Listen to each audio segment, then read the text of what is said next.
ሁላችንም እስቲ በጸሎት መንፈስ እንሆናለን። እግዚአብሔር አንደበታችንን ከፍቶ ዝማሬን ሰጥቶናል።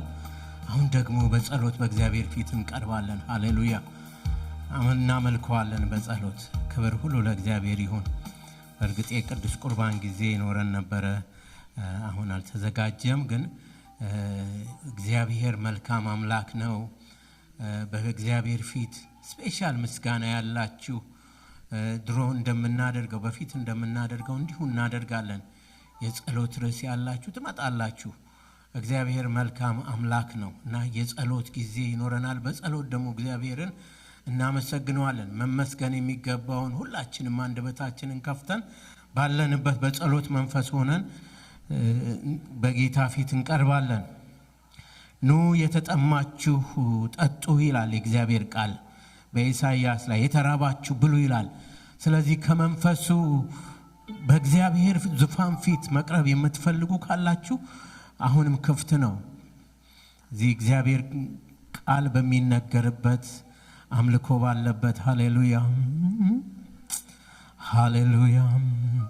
እኔ ስለ ምድሬ ስለ ራሴም ስለ ቤተሰቤም ስለ ልጆቼም በፊትህ እቀርባለሁ ጌታ ሆይ። ተመችቶኝ ነው ጌታ ፍቅር፣ ተመችቶኝ ነው፣ ተመችቶኝ ነው ጌታ ፍቅር፣ ተመችቶኝ ነው። እስቲ ከኔ ጋር በሉ አንድ ላይ የጌታ ፍቅር ስለተመቸን ብቻ በዚህ አለን። ሃሌሉያ። ካንተ ጋራ መዋል ማደር፣ ካንተ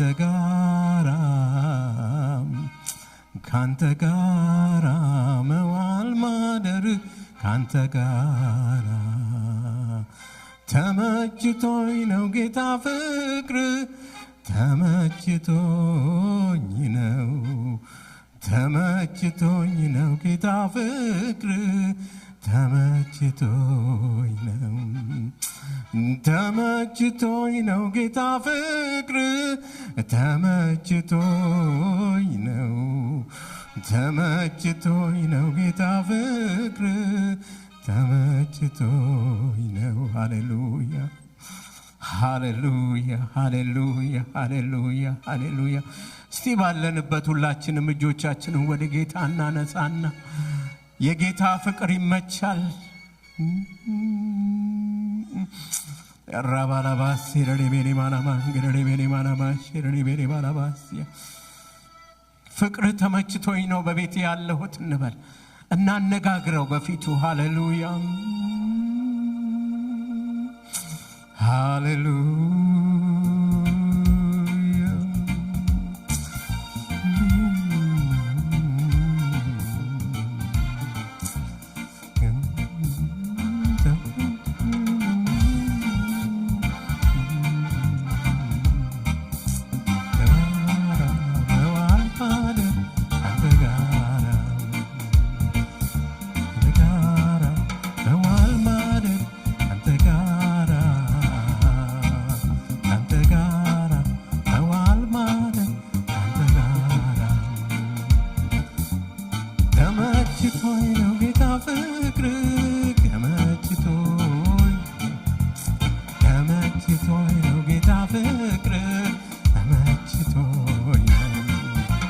ተመችቶኝ ነው ጌታ ፍቅር፣ ተመችቶኝ ነው፣ ተመችቶኝ ነው ጌታ ፍቅር፣ ተመችቶኝ ነው።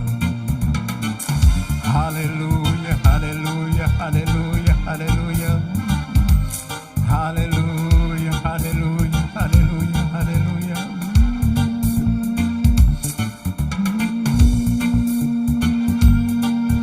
ሃሌሉያ።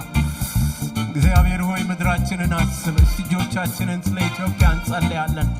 እጆቻችንን አንስተን ወደ ምድራችንን ኢትዮጵያ፣ ምድራችንን ኤርትራን፣ በምስራቅ አፍሪካ፣ በሆርን ኦፍ አፍሪካ የሚደረገውን ነገር ጌታ ያያል።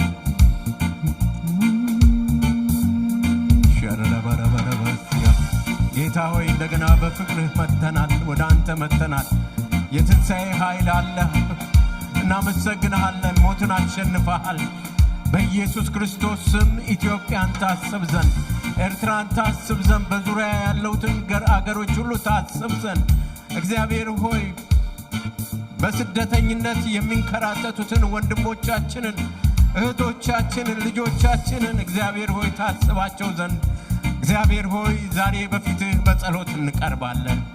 እግዚአብሔር ሆይ በየበረሃው ያሉትን፣ በየሊቢያ በረሃ ያሉትን፣ በሳራ በረሃ ያሉትን፣ በየግብጽ ያሉትን፣ በውሃ ላይ በአሁን ሰዓት ያሉትን እግዚአብሔር ሆይ ትመለከታቸው ዘንድ ጸልያለሁ። አንተ ታያቸዋለህ። የናዝሬቱ ኢየሱስ ለእኛ ሰላምን ሰጥተህናል፣ ሰላምን አድርገህልናል። እግዚአብሔር ሆይ ረድተህን ልጆቻችንን በሰላም ባለው ሀገር እያሳደግን ነው። እግዚአብሔር የዘላለም አምላክ ሆይ በምድራችን የሚጨነቀውን ሕዝባችንን ታስብ ዘንድ ጸልያለሁ። ለሕዝባችን ሰላም ይሁን። የሰላም አለቃ የናዝሬቱ ኢየሱስ ሰላም ይሁን፣ ሰላም ይሁን፣ ሰላም ይሁን፣ ሰላም ይሁን። ለኢትዮጵያ ሰላም ይሁን፣ ለኤርትራ ሰላም ይሁን። ሰላምን እናውጃለን በኢየሱስ ስም። የአጋንንትን ሥራ፣ የዲያብሎስን መንፈስ፣ የጨለማውን ኃይል በጌታ በኢየሱስ ክርስቶስ ስም እንቃወማለን። ጨለማ በኢየሱስ ስም ይነሳ፣ ሐዘን ይነሳ፣ ክፉነት ይነሳ፣ አውሬነት ይነሳ። ዲያብሎስ የሚሮጥባቸው ሰዎች በኢየሱስ ስም መንፈስ ቅዱስ ያገኛቸው። ጌታ ሆይ ሕፃናቶችን አስብ፣ የተራቡትን አስብ። እግዚአብሔር ሆይ በየካምፕ ውስጥ ያሉትን አስብ። ስምህ ይባረክ። ሁሉን ላንተ አሳልፌ እሰጣለሁ። እግዚአብሔር ሆይ አመሰግንሃለሁ ስለ እህቴ የተባረከች ትሁን። ነቢያትን ላንተ አሳልፌ እሰጣለሁ። በፊትህ ይዛ የመጣችው ሁሉ የከበረ ይሁን። እግዚአብሔር ሆይ አመሰግንሃለሁ ስለ ታሜ። ስምህ ይባረክ። ዘመኑ ሁሉ የተባረከ ይሁን። እግዚአብሔር ሆይ በአገልግሎቱ ሁሉ እምራው፣ ጸጋህን በነገር ሁሉ አብዛለት። እናመሰግንሃለን። በዙፋን ፊት አለን። እኔንም ምሕረትህንና ቸርነትህን ለቤተሰቦቼም ለእኔም አብዛልኝ። ኃጢአቴንና መተላለፌን ሁሉ ይቅር በል። ስለ ሁሉም ከፍ በል በኢየሱስ ክርስቶስ ስም አሜን። ሃሌሉያ። ክብር ሁሉ ለእግዚአብሔር ይሁን። ጌታ ይባርካችሁ። ሕፃናቶች ወደዚህ መጡና ታሜ ጸልይልና ማስታወቂያ ተናግረን ጨርሳለን።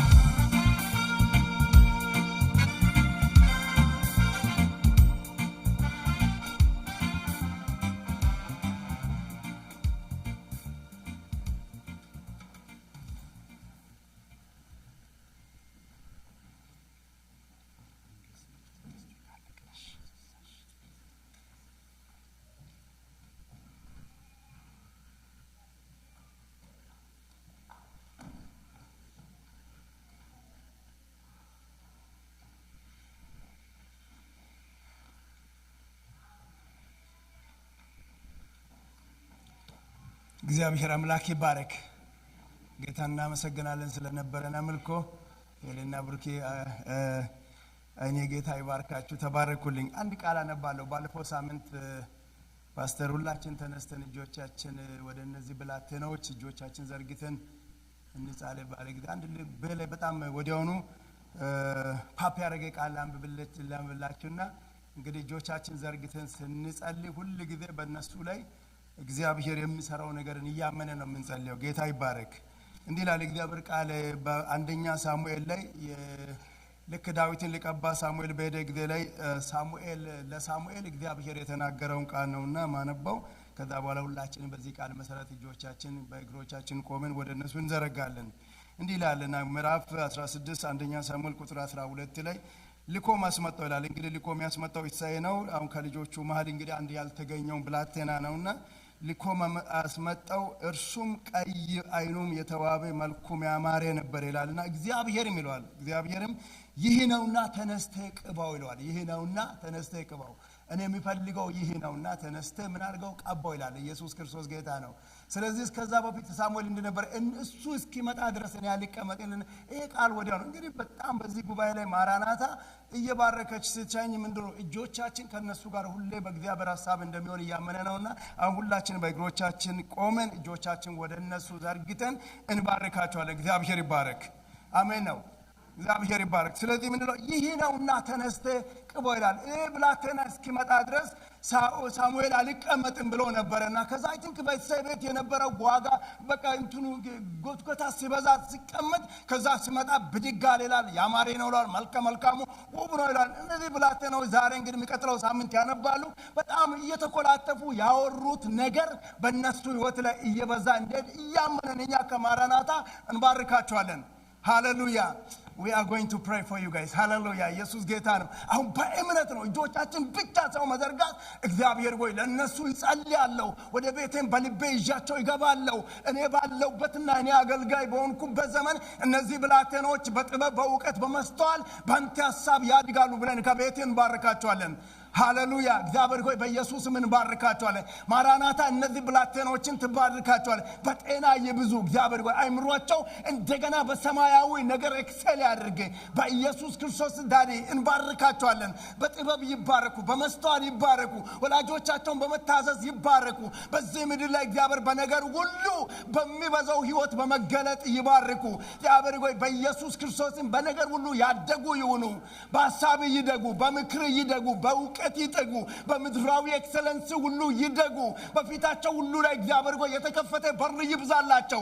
የሚያገኛቸው ነገር የሰማይ ከፍታ ይሁን፣ የሰማይ ድምጽ ይሁን። የጨለማ ነገር አያገኛቸው። ከአፋቸው የሚወጣ በትምህርት ቤቶቻቸው ይህ ቃል የከበደ ይሁን። ለወላጆቻቸውና ለአስተማሪዎቻቸው ጥበብን አብዛላቸው፣ ማስተዋል ይሰጣቸው። እግዚአብሔር ሆይ እኛ እንደ ማራናታ መንጋ በታማኝነት ሁሉ ጊዜ እንድንጸልይ ጸጋን አብዛልን። የትኛው የጠላት እቅድ ከነዚህ ላይ የተነሳ ይሁን ሐሳብ ያግኛቸው። ልባቸውን ሸፍነው በሰማያዊ ነገር፣ በእግዚአብሔር ነገር፣ በዘላለማዊ ነገር፣ በማይሻረው ነገር በቤቲ ባረክናቸው። ለዘላለም ተባርኮ ይቅሩ በኢየሱስ አሜን። ዩማይጎ ጌታ ይባርካችሁ። ተባረኩልኝ። እግዚአብሔርን እናመሰግናለን። ስለዚህ እኛም እንግዲህ ሁሉ ጊዜ ተነስተን ከባረከን እናተርፋለን። እግዚአብሔር ይባረክ። እንግዲህ ሁሉ ጊዜ መቸስ አይ ቲንክ ታዛዥ መሆንን በጣም ጠቃሚ ነው። በቤተ ክርስቲያናችን ውስጥ አንዳንድ ነገሮች ሲመጡ ታምነን ነው። ትልቁ ነገር በጣም በመንፈሳዊ ህይወት የሚገለጠው በታማኝነትና በታዛዥነት ነውና ጌታ እግዚአብሔር ይባረክ። የሚቀጥለው በ12 ነው አልከኝ። የሚቀጥለው ቅዳሜ እንግዲህ ሁለት ፕሮግራሞች በደንብ ጆሮ ሰጣችሁ ንገሩኝ። አንዱ እንግዲህ ከዚህ በፊት ያለፈ የመጣው የዛሬ ሳምንት የደስ ያለው ይዘምር ምሳ ግብዣ አለ እነ ብሩክ ያዘጋጁትና እዛ ላይ ምሳ ሳትበሉ ኑ ብሏል። እዚህ ስለሚሰራ ግን በነፃ አይደለም።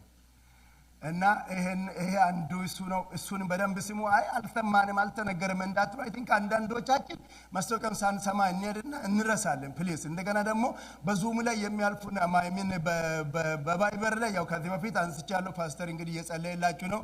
አሁን ጥሪ ያደርጋል ማለት ነው። ምክንያቱም ብዙዎቻችን አናይም በቫይበር የሚያልፈው ነገር። እሱ በጣም ትልቅ ማራናታን ከሌሎች ቤተክርስቲያን ብዙ አመት ሌላ ቦታ አገልግያለሁ። ለየት የሚያደርገው ለኛ የኮሙኒኬሽን አውታሩ ቫይበር ነው። ስለዚህ ቫይበሩን በጣም ብዙ አንዳንዶቻችሁ ነው ገና ስላክ ሂለፍት ይላልና ለፍት እንኳን መሆናችሁ ሳታዩ አመት ያልፋልና ፕሊዝ እሱንም አንዳንድ እንየውና በጣም ሳናቋርጥ መልእክቶቻችን እዛው ስላለ ማለት ነው። ስለዚህ ኔክስት ዊክ ላይ ምሳ ግብዣ አለ ከነብሩክ የሚያዘጋጁት። እንግዲህ ካንሰል ከተደረገ ያው በቫይበር እናሳውቃለን። ጌታ ይባርካችሁ። እና ሌላው ደግሞ በኔክስት ዊክ ላይ ከሰዓት በኋላ ትሪተሪ ላይ እና የወንጌል ስርጭት አለ በወንድማችን በዘኪ የሚመራው። ፕሊዝ እሱ ጋም በታማኝነት ሄደ። ምክንያቱም እዚህ ጋር ትልቁ ኃይልና አቅም ያገኘው ወጥተን ለማውራት ነው። ዛሬም የትንሣኤን ህይወትን እንግዲህ እናወራለን። ሞቶልኛል፣ ከሞት መንደር አውጥቶኛል፣ ህይወት ሰጥቶኛል ብለን ምንም ነገር ውደውን ሀብቱ በቃ ብዙ እንግሊዝኛ ማውራት የለብን። ነገር ግን የተገለጠልን ህይወት እናውራ እና እሱ አለ። ያለፈው ሳምንት አንድ በጣም የታወቁ ማለት የቆዩ ከኛ በፊት የመጡ አቶ አራያ የሚባሉ እኔና ሳሪ ሄደን ቀብረን ነበርና ስንመለስ ለነገራቸው አልችልም። እዛ ኦርቶዶክስ ማርያም ቤተክርስቲያን የነበረው ህዝብ አይደለም እና ያላቸው ትህትና ያላቸው ለመንፈሳዊ አባቶች ያላቸው ነገር በጣም ያስገርማል። አቀባበልና ግን በእውነት ነው ምላችሁ እኛ እውነት ነው የተገለጸልን እውነት ነው የእግዚአብሔር እውነት ነው። ሃይማኖትን አይደለም። እኔ ኦርቶዶክስ ቤተክርስቲያን የማከብር አያቶቼ ቅድመ አያቶቼ ቄሶች ናቸው። እኔ ሃይማኖትን አይደለም፣ ኢየሱስ ብቻ ነው መንገድ፣ ሌላ ማንም የለም። መንገድም እውነትም ህይወትም ኢየሱስ ብቻ ነው። እና ቄሱ ወጣት ነው፣ አንተም ብለው ምንም አይደለም ወጣት ስለሆነ እና 10ቱን ትእዛዝ ካላደረጋችሁ መንግስተ ሰማያት አትገቡ፣ ይሄንን ካላደረጋችሁ እያለ ህዝቡ ግን አሜን ለረጅም ጊዜ አቤት አገልጋይ ሲያከብሩ እና እንደው መጨረሻ ላይ ራሱ ስለደከመው እንደው አደከምኳችሁ ደግሜ ያለ አረ አባ ምንም አይደለም አሉ። ይሄ የእግዚአብሔር ቃል በእውነት ይሄ ቄስ ወንጌልን ቢናገር ስንት ሰው በዳን። ስለዚህ እኛ ግዴታ አለብን። እነዚህ ሁሉ ነፍስ በእጃችን ናቸው ያሉት። መዳን በሌላ በማንም የለም። ወደ እግዚአብሔር መንግስት የሚያስገባ ኢየሱስ ብቻ ነው። መንገድም ህይወትም እርሱ ነው። እኛ ደግሞ ይሄንን ለሌሎች እንድንናገር እነዚህ ትሁት ለሆነ ህዝብ አማኝ ነኝ ለሚል ህዝብ አይ መንገዱ ይሄ አይደለም መንገዱ በዚህ ነው ብለን ማሳየት ግዴታ አለብን። እና አንዳንድ ትሬኒንጎች እናደርጋለን ከሽማግሌዎች ጋር አሁን ተነጋግረን እንዴት አድርገን እንደምንደርስ እግዚአብሔር ይረዳናል። ግን የሚቀጥለው ስትመጡ ለጌታ እኔ አንዲት እህት አውቃለሁ ከዚህ ከመካከላችን ሁልጊዜ ይሄን ፍላየር ይዛ ትሄዳለች እና ሆምለሱንም ምኑንም አግኝታ መስክራ ትመጣለች። በጣም ውጊያ ያለባት አንዳንዴ ጠላት ይዋጋል፣ ግን ኢየሱስ ጌታ ነው ያሸንፋል። አሜን። ስለዚህ እግዚአብሔር ወንጌልን የምንናገር ህይወት ይስጣል። እዚህ መተን ዘመረን ብቻ ከሄድን ህይወት አይደለም፣ ህይወቱ ኢየሱስ ነውና ለዚህ ነው ታምዬ ይቅርታ። ምንም ችግር የለም። ተባረክልኝ። ጌታ እግዚአብሔር ይባረክ። አሁን ሌሎች ማስታወቂያ ከማይደ በፊት መባና አስራትን ሰበስብና ከዛ ሌላውን ቶሎ ብዬ እናገራለሁ። ሁላችንም ለጌታ የምንሰጠው በእጆቻችን ዛሬን ደግሞ ኪውአር ኮድ አለ። እሱንም በጣም እየተጠቀመን ቶሎም ጌታን ስራ የሚሆነው ነገር ማድረግ እንችላለን። ያው ቤተክርስቲያናችን በጣም ፋይናንሻል ላይ በጣም ብዙ እንሄዳለን። ያው ብዙ ከማይወሩ ነገሮች አንዱ በጣም ስለ ፍቅር፣ ስለ ህይወት፣ ስለ ከፍታ፣ ስለ በረከት፣ ስለ መበልጸግ ብዙ እናወራለን። ግን በቃ መስጠትን ምክንያቱም በጌታ ቤት ካልሰጠን እኛ ስንኖር ነው። አሁን እንግዲህ ከሚቀጥለው ወር በኋላ በጣም ሂውጅ የሆነ ኤክስፔንስ ማብራታችን ነው እና ከሞርጌጁ በላይ ጠራርጎ ነው የሚሄደው። አንዳንድ ጊዜ የአካውንታችን ጌጅ እንዲሆነ ያንን እኔ ብዙ እንግዲህ ላይ ኤፊ ነው ያው ጌጁን አይቶ እንግዲህ ሙሉ የሚለንና ፕሊስ በቃ በዚህ ሄደ ላይ ታማኞች ሆነ አስራታችን ለጌታ ከሰጠን እና በቃ ይሄንን በተለይ the next 3-4 months ውስጥ የሚወጣው ወጪዎች በጣም ያሰጋሉና እነዛን እንግዲህ እናያለን። አስራትና መባችን ስጦታችን ሁሉ በእጆቻችን ይዘን እንጸልያለን። የዘላለም አባት እግዚአብሔር ሆይ ትልቅ ነህ፣ ገናና ከሁሉ በላይ ነህ ብለን አመለክን። አንደበታችን እንደዘመረ እግዚአብሔር ሆይ እጃችን ደግሞ ለቤት ስራ የሚሆነው አንተ ከሰጠን እግዚአብሔር ጤና ሰጠን እንሰራለን፣ ስራ ሰጠን እንሰራለን። እግዚአብሔር ሆይ ደግሞ ስራ ለሌላቸው ስራን የሚሰጥ አምላክ እንደሆንክ እያመነን በነገር ሁሉ መባረክን የምታውቀው ደግ አምላክ በደግነት የእያንዳንዱን ጓዳ በሰማያዊ ምክር ኢንቨድ የምታደርግ ወዳጅ ስለሆንክ እናመሰግናለን። እግዚአብሔር ሆይ የሚሰጡ እጆች ሁሉ ይባረኩ። መስጠት እግዚአብሔር ሆይ ያልቻሉ ደግሞ ከአንተ ከአባት ጌታ ሆይ ሰማያዊ በረከት ይብዛላቸው። ስሜ ይባረክ በኢየሱስ ስም አሜን። ተባረኩ። ጌታን እናመሰግናለን። ማስታወቂያችሁን ቶሎ ብዬ እናገራለሁ። የዛሬም ባለፈው እንግዲህ በጣም ደስ ያለን ወንድማችን ኤፊ ያገለገለውን ሰምተናልና አሁን ዛሬም እሱ ያገለግለናል። ጌታን እናመሰግናለን። ያው ማስታወቂያዎች የቤተ ክርስቲያናችን በጣም የተለመዱ ብዬ እኔ አላልፋቸው። ምክንያቱም ለምን በተለመዱ ላይ የምንገኝ በጣም ጥቂት ሰው ስለሆነ የጸሎት ፕሮግራሞች አሉ። የእህቶች ቅዳሜ ማለዳ አለ፣ በዙም አለ። የወንድሞች ቅዳሜ ማለዳ አለ ከ9 እስከ 11 ድረስ በጣም የሚገርም የጸሎት ፕሮግራሞች አሉ። ደግሞ ከሰዓት በኋላ ደግሞ የያንግ አዳልትስ አለና ያንግ አዳልትስ እንግዲህ ጣራው እማማ ናቸው። ከታች እንግዲህ ሌላ አለና ያንግ አዳልቶች በሙሉ ተጋብዛቸዋል ማለት ነው። ጣራው ማለት እድሜ ያንግ አዳልት ከተባለ እማም አሉ ማለት ነው። ስለዚህ ሁላችን ተጋብዘናል እና ፕሊስ ሁላችንም መተን ያንግ አዳልት ላይ ወንድማችን ዘኪ የፊልጵስዩስን ትምህርት በጣም በሚገርመው መልክ በመጽሐፍ ቅዱስ ጥናት መልክ ነውና የምንችል ወደዛ እንምጣና እንገልገል። በጣም ጠቃሚ ሐሳቦች አሉ። እግዚአብሔር እናመሰግናለን። ሌላው ደግሞ ሮብለትም ጸሎት ፕሮግራም አለ። የወንድሞች ህብረት በማለዳ ዙም ፕሮግራም አለና እነዚህ በሙሉ የመጨረሻው ዘመን የማሰልጠኛ ጣቢያ ቱሎች ናቸውና ፕሊስ በእነዚህ ላይ የሚገኝ እና ደግሞ ባይብል ስተዲ ሁሉ አለ። በሳምንት ላይ እንግዲህ ቢያንስ 5-6 ግሩፕ አለ። በጣም ጥሩ የሚሄዱ ግሩፖችም አሉ። በጣም ደግሞ በጣም ስሎ የሚሆን ግሩፕም አለ። መጽሐፍ ቅዱስ ንባብን አለ ማካፈል ካልቻለ በእነዚህ ሁሉ እንጠቀምና በመጨረሻው ዘመን ወደ ክርስቶስ ኢየሱስ ህልውና እናድጋለን። እግዚአብሔር አምላክ ይባረክ። ሌላ ይቀር ምልክት ያለ ከነዚህ ውጪ ጌታ ይባረክ። የሚቀጥለው ምሳውን እንዳረሱ እሱ የመጨረሻ ነው። ወይም እስኪ ጌታ ይባርክ ይበልና በደስታ እንቀበላለን። ጌታ እግዚአብሔር የተባረከ ይሁን።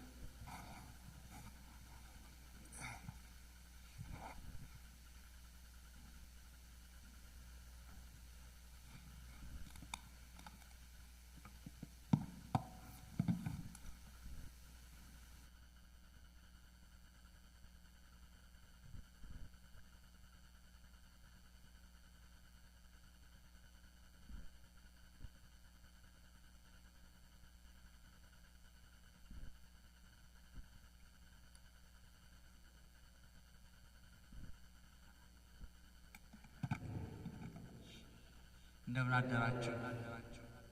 እግዚአብሔር ይመስገን። ኢየሱስ ተነስቷል። ኢየሱስ ተነስቷል። በርግጥ ተነስቷል።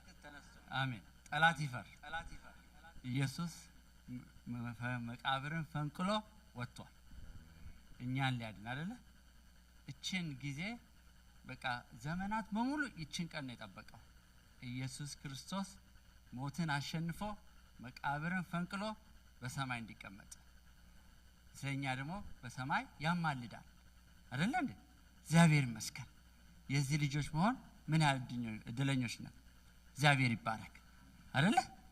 ጌታ ይባረክ። ስለዚህ ኢየሱስ ተነስቷል። አንድ ቃል ተነስተን እናነባለን። አንደኛ ቆሮንቶስ ምዕራፍ 15 ቁጥር ከ12 እስከ 20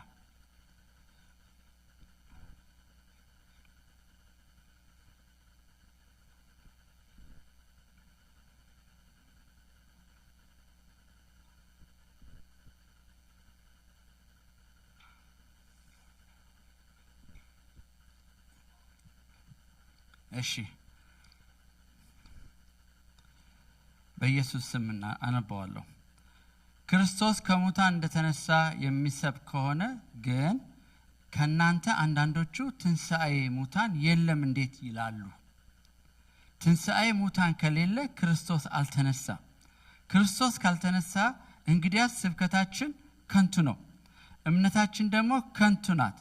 ደግሞም ክርስቶስ አስነስቶታል ብለን በእግዚአብሔር ላይ ስለመሰከርን ሐሰተኞች የእግዚአብሔር ምስክሮች ሆነን ተገኝተናል።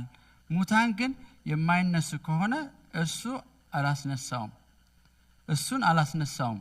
ሙታን የማይነሱ ከሆነ ክርስቶስ አልተነሳም። ክርስቶስ ካልተነሳ እምነታችን ከንቱ ናት፣ እስከ አሁን ድረስ በኃጢአታችሁ አላችሁ። እንግዲያውስ በክርስቶስ ያንቀላፉት ደግሞ ጠፍተዋል። በዛች ሕይወት ብቻ ክርስቶስ ተስፋ ያደረግን ከሆነ ከሰው ሁሉ ይልቅ ምስኪኖች ነን። ውሸታም ሰይጣን ነው። አሁን ግን ክርስቶስ ላንቀላፉት በኩራት ሆኖ ከሙታን ተነስቷል። እግዚአብሔር ይመስገን። እንጸልይ። ቅዱስና ሕያው ዘላለማዊ የሆንከው እግዚአብሔር አምላክ በጌታ በኢየሱስ ስም እናመሰግንሃለን። እግዚአብሔር አምላካችን ሆይ ዘመናት ሁሉ ከኃጢአት ጀምሮ ከገባበት በዚህ ዓለም ጀምሮ እስከዚህ ድረስ እግዚአብሔር እችን ጊዜ ተጠብቅ ነበር። እኛን ልታድነን በክርስቶስ በኩል አዳንከን። የሞትን ኃይል ገፈፍከው፣ እኛን ደግሞ እግዚአብሔር አዳንከን። ወጥመዱ ተሰበረ፣ እኛም አመለጥን። እግዚአብሔር ይመስገን። እግዚአብሔር አምላክ ለዚህ ያበቃህን ክብር ላንተ ይሁን። ይሄን ዛሬ ቀን ለዚህ እናስባለን። አንተ ተነስተሃል፣ ለእኛ ተነስተሃል። እግዚአብሔር ክቡር ደምህን ከፍለ እግዚአብሔር በቁስሉ ተፈውሰን በደም ድነን በቤት አለን። ክብር ለእግዚአብሔር ይሁን። እግዚአብሔር አምላካችን ተባረክ፣ አንተ ከፍ በል። ዛሬ ደግሞ እግዚአብሔር በፊት አለንና ቃልህን አስተምረን። እግዚአብሔር ቃልህን ደግሞ አስተምረን፣ በሱ ብዙ ፍሬ እንድናፈራ 30፣ 60፣ 100 ፍሬ እንድናፈራ እንድትረዳን ጸልያለሁ።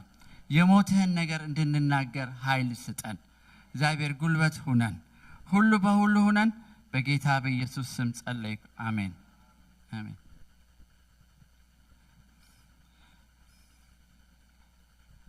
ኦኬ ይሄ ክርስቶስ ከሞት ከተነሳ ዋጋ ከከፈለልን ዓለም ሁሉ ይሄን የሚጠብቅ ከሆነ እኛና ማለት ቤተሰቦች ምን ያህል እግዚአብሔርን መከተል ምን ያህል እድለኞች ነን አይደል? ይሄን ሰው ይሄን አምላክ ተለምነን አይደለም እናገለግለው ወይ እንከተለው ፈልገን አይደል? ምን ያህል ነው ዋጋ የከፈለልን? ክቡር ደሙ እኮ ነው ያፈሰሰው። ሞትን አሸነፈልን። እኛ ሰማይ ወተን ምድር ወርደን የፈለገ ብናረግ ይሄን ነገር ማድረግ አንችል። ኢየሱስ ግን ጠላቱ እያለን ወደደን፣ አዳነን። እግዚአብሔር ይመስገን አይደለ? ክብር ለእግዚአብሔር ይሁን። ስለዚህ ይሄን ጌታ ወደን ነው የምንከተለው፣ በግድ አይደለም። በቃ የፍቅራችን መግለጫ እሱን እናገለግላለን፣ እሱን እንከተላለን። እግዚአብሔር ከኛ የሚፈልገው አንድ ነገር ብቻ ነው፣ እሺ የሚል ልብ ነው። ሁሉ ነገር አለው እግዚአብሔር አይደለ እንዴ? በዚህ ምድሪቷ በሙሉ የኔ ነች ብሏል። ስልጣን ተሰጥቶኛል ብሏል። ታዲያ ምንድን ነው የሚፈልገው ከኛ? እኛ የሚፈልገው እሺ ማለት የእሱ ልጆች ሆነን ከእሱ ጋር እንድንመላለስ ነው። እግዚአብሔር ይመስገን። ስለዚህ እሱን እንድናገለግል ነው የጠራን እግዚአብሔር። ያለፈው ሳምንት እንዳየነው ጌታን የጠራ ምንድን ነው? እንድናገለግለው ነው። ደቀ መዛሙርቱን ሲጠራ ምንድን ነው ያለው? ከእሱ ጋር እንዲሆኑና እንዲልካቸው ይላል እግዚአብሔር ቃል አይደለ?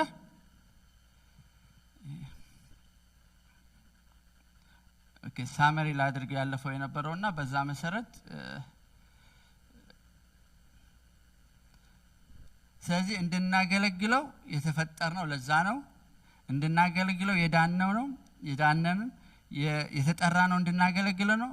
የታዘዝነው እንድናገለግለው። ትእዛዝ ማለት እንድናገለግለው ትእዛዝ ነው። አገልግሎት ምን ብለናል? ምርጫ አይደለም። አገልግሎት ትእዛዝ ነው። እንድናገለግል ታዘናል። ይሄ ደግሞ ከፍቅር የተነሳ ነው አይደለ? እግዚአብሔርን የሚወድ ሰው እግዚአብሔር በኢየሱስ ክርስቶስ የዳነ ሰው ለእግዚአብሔር ለማገልገል ምንም አይቸገር። በጣም ቀላል። ምክንያቱም ፍቅሩ ይበዛበታል። መግለጫ የለውም አይደለ? አይሰማችሁም? እንደዛ አንድ ሰው ጥሩ ነገር ባደረገላችሁ ምን እንደምታደርጉለት? እጃችሁን ቆርጣችሁ ብትሰጡ ደስ ባላችሁ አይደለ? ለሰው ላደረገላችሁ። ጌታስ ምን ያህል እውነት የከፈለልን ዋጋ እናስበው። ትልቅ ነገር ነው የከፈለልን። ከጠላት እኮ ነው ያስመለጠን። ከድቅድቅ ጨለማ ይላል አይደል? ጥቅድቅ ጨለማ በቃ ወደ ምን ወደሚገርም ብርሃን ያስገባል። እግዚአብሔር ይባረክ።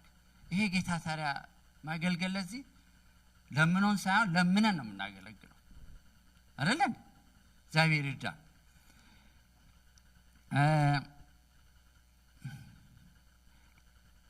እና እውነተኛ አገልጋይ ደግሞ ሁሉ ጊዜ ዝግጁ ነው፣ ሬዲ ነው ብለናል አይደል? ወታደር ነው። እንደ ወታደር ምሳሌ አምጥቼ ነበር አለ እና ዛሬ በዚህ ትሄዳለህ ሲባል ውጊያ እዚህ ያለ ሲባል ሬዲ ነው፣ መሄድ ብቻ ነው አይደለ? በቃ እጁ ነው የሚያነሳው አለው። ዝግጁ ነኝ ነው የሚለው እውነተኛ አገልጋይ ማለት ነው። ሌላው የጎደለውን ይሞላል ማለት ጋፕ ካለ ጋፑን ይሞላል ማለት ነው። ሶስተኛ በተቻለ መጠን በተሰጠው ጸጋ ለማገልገል ነው የሚጥረው። ዜር ነው ኤኒ ኤክስኪውዝ፣ ምክንያት የለም። ኦኬ ይሄ እሺ ላድርግ ይላል በተሰጠው ጸጋ።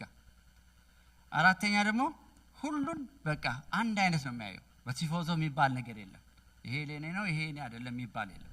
ለጌታ ከሆነ የጌታ ያደርጋል። እንደገና ታማኝ ይሆናል። ፌስፉል ነው በቃ ያ ሰው ሁሉ ጊዜ ታማኝ ነው። በቤቱ ሁሉ ጊዜ ታማኝ ይሆናል ማለት ነው። በተሰጠው ነገር ታማኝ ሆኖ ይገኛል። መጨረሻ ላይ ደግሞ በትህትና ያገለግላል። ምሳሌ ራሱ ክርስቶስ ነው። በትህትና ነው የሚያገለግለው። ኦኬ አሁን ታዲያ እንዳናገለግል የሚከለክሉ ነገሮች ምን አሉ? ለምሳሌ አሁን ብዙ ምክንያት ልንሰጥ እንችላለን። ለምሳሌ እኔ አርጅቻለሁ ጡረታ ልወጣ ነው ሊል ይችላል አንድ ሰው። አብርሃም አለ ለዛ አይደለ? አብርሃም ያገለግለው በምንድን ነው? በምን ዘመኑ ነው? ባረጀበት ጊዜ ነው አይደል? እግዚአብሔር ግን ተጠቀመበት። ያዕቆብ ሰው ነበር፣ አታላይ ሰው ነበረ። እግዚአብሔር ግን እስራኤል አደረገው አይደለ? ሊያ የማታምር ሴት አልነበረችም፣ ቆንጆ አልነበረችም፣ ግን እግዚአብሔር ተጠቀመባት። ዮሴፍ በጣም የተበደለ ሰው ነው። በወንድሞቹ በእስር ቤት በቆፊታ በቃ በጣም የተበደለ ሰው ነው፣ ግን እግዚአብሔር ተጠቀመበት አይደለ? ሌላው ሙሴ እኔ ኮልታፋ ነኝ አለ። እኔ መናገር አልችልም አለ። እና እግዚአብሔር አሮንን አዘጋጅልሃል አለው። ተጠቀመበት። ጊዲዮን በጣም ፈሪ የነበረ ድሃ የነበረ ሰው ነው። እግዚአብሔር ከኛ ጋር ቢሆን ኖሮማ እንደዚህ ለምን ይሆናል ያለ ሰው ነው አይደለ? እንደ ጊዲዮን። ረሃብ በቃ ሞራል የሌላት ሴት ነች፣ ዘማዊት ሴት ማለት ነው። ሌላው ሳምሶን ለቤተሰቡ የማይታዘዝ ከደሊላ ጋር የሚዞር የነበረ። ሌላ ዳዊት አፌር የነበረው ሰው ነው፣ ከሌላ ሴት ጋር ዝሙት ያደረገ ሰው ነው። ኤልያስ ራሱን ለማጥፋት የሚጥር ሰው የነበረ ሰው ነው አይደል? ዮናስ የማይታዘዝ ሰው ነው እና ወደዚህ ሲል አልሄድም ወደዚህ። ሌላው ኤርሚያስ የመንፈስ ጭንቀት ያለበት ሰው ነው፣ በቃ ይጨነቅ ነበር። ናአሚ ባለቤቷ የሞተባት መበለት የሆነች ሴት ነች። ጴጥሮስ ችኩል ነው በቃ። ማርታ ብዙ የምትጨነቅ ሴት ነች። ሳምራዊት ሴት ትዳሯ ብዙ ጊዜ የፈረሰባት ሴት ነች። ቶማስ ተጠራጣሪ ነበረ። ዘኬዎስ አጭርና ፖፑላር ያልነበረ ሰው፣ በቃ ሰው የማይወደው ሰው ነበር። ጢሞቴዎስ ፈሪ የነበረ ሰው ነው። ጳውሎስ የጤና ችግር ያለበት ነው። ከዚህ ውስጥ የሚያመልጥ ሰው አለ ለማገልገል? ምክንያት ብታመጡ እነዚህ በሙሉ አሉ። ኢየሱስ እግዚአብሔር ግን ተጠቀመባቸው አይደል እንዴ? እግዚአብሔር ደካማ ሰው ነው የሚፈልገው እንጂ ሙሉ የሆነ ሰው እግዚአብሔር አይፈልግም። ሰው የደካማ ሰው ጎዶሎ ያለበት ሰው እግዚአብሔር ይፈልጋል ሊጠቀምበት። እያንዳንዳችን ደግሞ እንደዛ ነው። ማንም ሰው ሙሉ ሆኖ የመጣ ሰው የለም። እዚህ ጎዶሎ አለብን አይደል እንዴ? በጎዶሎ ግን ጌታ እናገልግል ውስጥ እግዚአብሔር ይችላል። እግዚአብሔር ይባረክ። ክብር ለእግዚአብሔር ይሁን። ስለዚህ ኤክስኪውዝ አንስጠው ወገኖቼ። እግዚአብሔር ኦፖርቹኒቲ ይሰጣቸው በየቀኑ አለ። በመስሪያ ቤታችን ሊሆን ይችላል፣ በቤታችን ሊሆን ይችላል፣ በትምህርታችን ሊሆን ይችላል፣ በቸርች ሊሆን ይችላል፣ አላቅም። ኦፖርቹኒቲ እድል አለ። ግን እግዚአብሔር የምናገለግልበት አንድ ቃል ትበቃለች። ቅድም ፓስተር እንዳለው እግዚአብሔር ይወድሃል ማለት ለዛ ሰው በቂ ነው። አንድ ሰው ቅድም መጥቶ ነበርና ጸልይልኝ ቤተሰቦቼ ሞታል፣ ጸልይለት አሸኘሁት። አሁን ይሄ እድል የተሰጠልን እግዚአብሔር ይመስገን። እንደዚህ አይነት እድል ይገኛል። ስለዚህ ኦፖርቹኒቲ አይምልጠን ማለት ነው። ስለዚህ ዛሬ የምናየው ይሄ ያለፈው ሳምሬን ዛሬ የምናየው የእግዚአብሔር አገልጋይ ምንድን ነው የሚያስበው? እንዴት ነው የሚያስበው? አንድ ቃል እናንብብ። ዘኍልቍ 14:24 ላይ ምን ይላል? ስለ ካሌብ ነው የተናገረው። ምን ይላል? ባሪያዬ ካሌብ ግን ሌላ መንፈስ ከሱ ጋር ስለሆነ ፈጽሞ ስለተከተለኝ እሱ ወደ ገባበት ምድር አገባዋለሁ፣ ዘሩም ይወርሳታል። የፈለኩት ምንድነው? ባሪያዬ ካሌብ ግን ሌላ መንፈስ ነበረው። ሌላ መንፈስ ማለት ከሰው አስተሳሰብ ውጭ ነበረ ማለት በዛ በነበረበት ዘመን እግዚአብሔርን ለማገልገል ብቻ ነው። ኢያሱና ካሌብ ናቸው አለ ከነዓን የገቡት ከእስራኤል ከግብጽ የወጡት አይደል? ሁለቱ ብቻ ናቸው። ካሌብ ግን የኔ ባሪያ አለው። ስንት ነበር እድሜው? 80። በስንት እድሜ ያገለግላል? በ40 አይደል እንዴ? እድሜው 80 እያለ እኔ 40 ነኝ ገና ይሮጣል አይደል እንዴ? እኛስ 30 እያለን 50 እንደ 50 ነው እንራመዳለን አይደል እንዴ? ምክንያት እያበዛን ማለት ነው። እድል እየተሰጠን የሚሮጥ ፓስተር እንዳለው ብዙ ወደ እሳት የሚሄዱ ሰዎች አሉ። ብዙ ግን ይገደናል ያለው እናስብላቸዋለን። አይ ዶንት ኖ። ሌላው በክርስቶስ ኢየሱስ የነበረው ሐሳብ በእናንተ ዘንድ ደግሞ ይሁን። ፊልጵ 2:5 ላይ በክርስቶስ የነበረው ሐሳብ ትህትና፣ ማገልገል፣ የጠፋው መፈለግ፣ በተገኘው አጋጣሚ ሰውን ማዳን አልነበረም። በክርስቶስ የነበረው ሐሳብ በእያንዳንዳችን ላይ ይሁን። እግዚአብሔር ይርዳል። ኦኬ። ስለዚህ ስናገለግል መጀመሪያ በምን የሚጀምረው? ከአእምሮ ነው የሚጀምረው። ለማገልገል ሐሳባችን አቲቲዩዳችን የት ላይ ነው ያለው ነው ጥያቄው። በአእምሮ ከተለወጥን ለክርስቶስ ለማገልገል የእግዚአብሔር መንግስት ለመሮጥ በጣም ቀላል ነው። ሮሜ 12 ላይ ቁጥር 1 እና 2 ይላል በመታደስ አእምሮ ተለወጡ እንጂ የዚህን ዓለም ሐሳብ አትምሰሉ። እሱ ደግሞ የአእምሮ አገልግሎታችን ይላል አይደል? አእምሮ አገልግሎታችን ልባችን ኮንቪክስድ ከሆነ አእምሮአችን ካመነ በቃ ቀላል አይደል? ምን ይባላል በእንግሊዘኛው? if there is a will there is a way አይደል? ፍላጎት ካለ መንገድ አለ አይደል? ፍላጎት ከሌለ የፈለገ አጠገብ ይምጣ መንገድ የለም። ፍላጎት ከሌለ፣ ፍላጎት ካለ ግን ይቻላል። ይሄን ተራራት ይሄዳል በፊት ምን ችግር የለው አይደል? የፍላጎት ጉዳይ ነው፣ የማሰብ ጉዳይ ነው። ሐሳባችን ከክርስቶስ ጋር ተቃኝቷል ወይ አልተቃኘም የሚለው ፍላጎት የግድ ያስፈልገናል። አሁን አገልግሎት ለምሳሌ በመጀመሪያ ሲጀመር እግዚአብሔር ጋር የመጀመሪያ ፍጥረቶች አቤልና ቃየል በእግዚአብሔር ፊት መስዋዕት አቀረቡ አይደለ? የማን መስዋዕት ተቀበለ? የአቤል። ለምን የቃየል አልተቀበለም? ምክንያቱም ልቡ ላይ ችግር ስለነበረ ነው።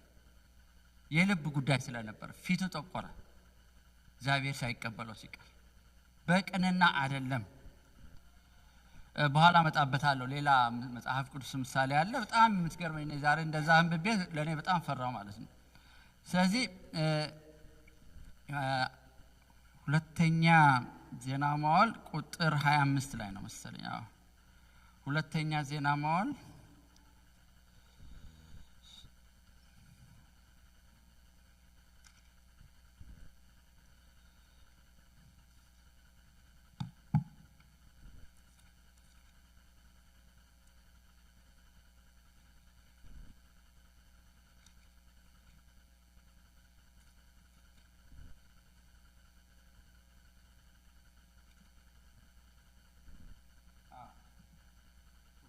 ዜና መዋዕል ምዕራፍ 25 ቁጥር 5 ነው። ምዕራፍ 25 ቁጥር 2 ላይ ምን ይላል? ስሙ አሜስያስ የሚባል ንጉስ ነው። አስቡ ምን ይላል? በእግዚአብሔር ፊት ቅን ነገር አደረገ ይላል፣ ነገር ግን በፍጹም ልቡ አይደለም ይላል። አይገርምም? በእግዚአብሔር ፊት ቅኑ ነገር አደረገ ይላል። እንዴ ከየት አምጥቶ ነው ታዲያ የሚያደርገው? ይሰው ግን ልቡ ከእግዚአብሔር ጋር አልነበረም ይላል ቃሉ። በእግዚአብሔር ፊት ቅን ነገር አደረገ፣ ነገር ግን በፍጹም ልቡ አይደለም ይላል። አይገርምም? ማለት ይሄ ሰው የሚያደርገው በቃ ውጫዊ ነገር ነው። ይሄ ሪቹዋል የሚባል በእንግሊዘኛ ልምዳዊ ነገር፣ ስርዓት፣ ሃይማኖታዊ ነገር ነው የሚያደርገው የነበረው፣ ግን ከእግዚአብሔር ጋር አልነበረም። እኛስ የምናደርገው ክርስቲያን ምን መስለው ነገር እናደርጋለን ወይስ ውስጣችን በእርግጥ እግዚአብሔር እናምነዋለን? እግዚአብሔርን እናገለግለዋለን? እግዚአብሔር እንከተለዋለን ወይ የግብር ውጣ ነው የምናደርገው? ራሳችንን እንጠይቅ። ስለዚህ እግዚአብሔር ግድ የሚለው ለምንድን ነው ማገለግለው ነው እንጂ ምንድን ነው ማገለግለው አይደለም። ለምንድን ነው ማገለግለው? why I'm serving God የምትለው ነው እግዚአብሔር ግድ የሚለው፣ ምን ላገልግል የሚለው ሳይሆን። ማለት ይሄ ውስጣችን ሞቲቫችን እግዚአብሔር እሱ ነው የሚፈልገው። እኔ ማገለግለው እግዚአብሔር ከፍቅሩ የተነሳ ነው፣ እግዚአብሔርን ላከብረው ነው፣ እግዚአብሔርን ደስ ላሰኘው ነው የሚለው ነገር ከሆነ ትልቅ ትሁን ትንሽ በሰው አመለካከት ማለት ነው እግዚአብሔር አይንቀውም፣ እግዚአብሔር ያከብረዋል። ክብር ለእግዚአብሔር። ስለዚህ እግዚአብሔር ምን እንደሚፈልገው ለምንድን ነው የምታገለግለው? ይሄ ሰው እዚህ ሁለተኛ ዜና መዋዕል ላይ መልካም ነገር ነው ያደረገው፣ ግን ከእግዚአብሔር ጋር አልነበረም ይላል የእግዚአብሔር ቃል። ስለዚህ እውነተኛ አገልጋይ ምን ያስባል? የመጀመሪያው ራሱ እንደ ባሪያ ያስባል። ምን ማለት ነው እንደ ራሱ ባሪያ የሚያስበው? ራሱ ባሪያ ነው። በቃ ባሪያ ማን ማለት ነው? ዋና ነገር የለውም፣ የኔ የሚለው ነገር የለውም አይደል እንዴ? ባሪያ ከሆነ በቃ ጌታ ከሱ በላይ አንድ ነገር አለ ማለት ነው። እሱ ብቻ ነው የሚታዘዘው አይደል እንዴ? የእግዚአብሔር ባሪያዎች ነን አይደለን? ነን አይደለ? የእግዚአብሔር ባሪያ ከሆነ ጌታ የሚለን ብቻ ነው የምናደርገው፣ የኔ አይደለም ማለት ነው አይደለ? ስለዚህ ሉቃስ እናጠና የነበረው ከ2-3 ሳምንት በፊት ሉቃስ 17 ቁጥር 10 ላይ ምን ይላል? እንዲሁ እናንተ ደግሞ የታዘዛችሁትን ሁሉ ባደረጋችሁ ጊዜ የማንጠቅም ባሪያዎች ነን፣ ልናደርግ የሚገባን አድርገናል በሉ ይላል። እግዚአብሔር ይመስገን። በዚህ ዘመን ይሄ ከተገኘ በጣም ደስ ይላል። እኔ እኮ እንደዚህ አድርጌ ነው፣ እኔ እንደዚህ ሆኜ ነው፣ እኔ እንደዚህ ነኝ አይደለም የምንለው። ብዙ ጊዜ ራሳችሁ ጠይቁ። አይ ዶንት ዋንት ማለት ልናገር አልፈልግም፣ ግን ውስጣችን ራሳችን ከፍ ከፍ ለማድረግ ነው ወይስ ክርስቶስ ጋር ዝቅ ለማለት ነው? አይደለም የእግዚአብሔር ነገር በእኔ ይገለጣል ወይ? ከተገለጠ እኔ አይደለሁም ጌታ ነው ማለት መቻል አለበት። አይደለም እግዚአብሔር ነው ሁሉ ነገር የሚያደርገው። የእግዚአብሔር ክብር እኛ እንውሰድ፣ እሱ ይውሰደው ክብሩ ጠቅልሎ እግዚአብሔር። ስለዚህ ባሪያ እንደ ባሪያ ነው መሆን ያለብን። ያዕቆብ ሐዋርያ ያዕቆብ የኢየሱስ ክርስቶስ ወንድም ነው አለ በስጋ። ግን እኔ የኢየሱስ ክርስቶስ ወንድም ነኝ፣ እኔ እኮ አጠገቡ እንደዚህ ያለ ምናምን የራሱን ነገር ምን አለ? የእግዚአብሔር ባሪያ ነው ያለው። አንብቦ የእግዚአብሔርና የጌታ የኢየሱስ ክርስቶስ ባሪያ ያዕቆብ ይላል። በቃ ያዕቆብ ምን ይላል? የእግዚአብሔር ባሪያ። ለወንድሙ እኮ ነው ባሪያ ማለት በስጋ ሲታሰብ ማለት ነው፣ ለኢየሱስ ክርስቶስ ማለት ነው አይደል? ቅርብ ነው። ግን እሱ ምን አሰበ? የእግዚአብሔርን ነገር ትልቅ አድርጎ እሱ እንደ ባሪያ ሆነ። እግዚአብሔር ይመስገን። ባሪያ አንድ ሰው መጥቶ አንተ ባሪያ ነህ ቢል ምን ይሰማል? እኔ በጣም እናደዳለሁ፣ ይሄን ከማንበብ በፊት ማለት ነው። አሁን ግን ባሪያ ነኝ። አሁን ባሪያ የእሱን ነገር አያስብም። ጳውሎስ ኢየሱስ ክርስቶስ ልክ ከተገናኘ በኋላ ከማንም ጋር ሳይማከር ወደ በረሃ ነው ሄደው። በየደብዳቤ ስታዩት የመጀመሪያ ሴንቴንስ ወይ አረፍተ ነገር መጽሐፉ ሲጽፍ ምን ይላል? በእግዚአብሔር የተጠራ የእግዚአብሔር ባሪያ ነው የሚለው። ጳውሎስ ባሪያ ካለ እኔና እናንተስ ምን ያህል ከሱ በታች መሆን አይገባል? ጳውሎስ ምን አለ? እኔ ክርስቶስን እንደመሰልኩ እናንተ እኔን ምሰሉ ነው ያለው። ይሄ ሰው ባሪያ እኔ ባሪያ ካለ እኔስ ወይ ዝም ብሎ ጥቅስ ነው ማሪያ አይደለም፣ እውነተኛ ባሪያ ነው። ሌላው እግዚአብሔር ባሪያ ብሎ የመሰከረለት ሰው አለ። ይመስክርልን እንደዛ የኔ ባሪያ ነው፣ ይሄ እኮ የኔ ልጅ ነው፣ የኔ ባሪያ የሚልብን ሰዎች ያድርገን። ኢዮብ መጽሐፍ ቅዱስ ስላለ ኢዮብ 1:8 ላይ ምን ይላል? እግዚአብሔር ሰይጣንን በውን ባሪያዬን ኢዮብ ተመለከትከውን አለው። እውን ባሪያዬ ኢዮብ አይደለ? ኢዮብ የእግዚአብሔር ባሪያ ሆነ።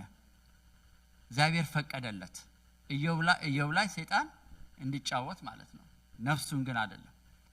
ግን እግዚአብሔር ኢዮብን እንደ ባሪያ ነው ያየው። እግዚአብሔር ይርዳል። እግዚአብሔር እንደ ባሪያ ያየ፣ እኛ እንደ ባሪያ ደግሞ እሱን እንደ ጌታ እንከተለው፣ እናምልከው፣ እናገልግለው። ታቲስ ኦኬ። ይሄ ማለት መጀመሪያ ስናገለግል ማሰብ ያለብን እኔ ባሪያ ነኝ። እንደ ባሪያ ራሴን ካላየው የፈለገ ብናደርግ አንድ ቀን ችግር ይፈጠራል። እንደ ባሪያ የሆነ ሰው ግን የፈለገ ሲሆን ምንም አይሰማውም። የዛሬ 2 ወር ነው 1 ወር በፊት አንድ ዩቲዩብ ያየሁት ነበርና ምን አለ? አንድ ሰው ሲናገር አንድ ሰው መጥቶ አንተን ቢያዋርድ፣ ቢሰድብ፣ ቢንቅ፣ የፈለገ ቢያደርግ ኦፈንድድ ከሆንክ ትዕቢት አለ አለ። ምን ማለት ነው እንዴ? እኔ ይሄ ሰው ምን መጥቶ ነው የሚሰድበኝ? ምን አድርጌ እንደዚህ አድርጌ ምንል ከሆነ የእግዚአብሔር ባሪያ ገና ይቀረናል። ግን አላወቀም፣ አልተረዳም፣ አልገባውም ብለን ቸል ብለን ካለፍነው በእርግጥ ያ ነገር ለትዕቢት ነገር ሞተናል ማለት ነው። ስለዚህ እንደ ባሪያ ያ ነው ምልክቱ። አንዳንድ ጊዜ ሰዎች ነን፣ ስጋዊ ነን፣ እናውቃለን። ትንሽ ሲቆነጥጡን የሚሰማን ነገር አለ። ግን እንደ ቃሉ መሰረት ባሪያዎች ነን። እግዚአብሔር ይመስገን። ኦኬ፣ ሁለተኛው ራሱ ከሌሎችን አብልጦ ሌሎችን ከራሱ አብልጦ ያያል። ሲያገለግል የራሱን ነገር አለ የሚያስበው። የማን? የባልንጀራውን፣ የወንድሙን፣ የእህቱን፣ የቤተሰቡን ነው የሚያስበው ከራሱ ይልቅ። ራሱን ይጥላል ማለት አይደለም፣ አብልጦ ይላል። ግን ፊልጵ 2:4-7 ምን ይላል? እያንዳንዱ ለራሱ የሚጠቅመውን አይመልከት ለባልንጀራውም ደግሞ እንጂ፣ ነገር ግን የባሪያን መልክ ይዞ በሰው አምሳል ተገኝቶ ራሱን ባዶ አደረገ ይላል። ይሄ ክርስቶስ ነው። አንድ ሰው ለእግዚአብሔር ለማገልገል ከተፈለገ ራሱን ባዶ ማድረግ አለበት። ባዶ። አሁን አንድ ውሃ ጠርሙስ ውሃ ላይ ባስገባ እዚያ ጠርሙስ ላይ ባስገባ ውሃ ቢኖረው ይፈሳል አይደል? ስለዚህ ልናገለግል ከተፈለገ ራሱን ባዶ ማድረግ መቻል አለበት ያ ሰው። ባዶ ካላደረገ አንድ ቀን ችግር ይፈጠራል። እኔ እኮ እንደዚህ ነኝ፣ እንደዚህ አድርጌያለሁ፣ እንደዚህ ነው የሚለው። የእግዚአብሔርን ነገር ለራሱ ለመውሰድ ይሞክራል። ባዶ የሆነው ሰው ግን ምንም ክርስቶስ ነው የሚሞላበት፣ የክርስቶስ ብቻ ነው የሚያደርገው ማለት ነው። ስለዚህ ኢየሱስ ክርስቶስ ከሰማያት ሰማያት ወርዶ ራሱን ባዶ አደረገ።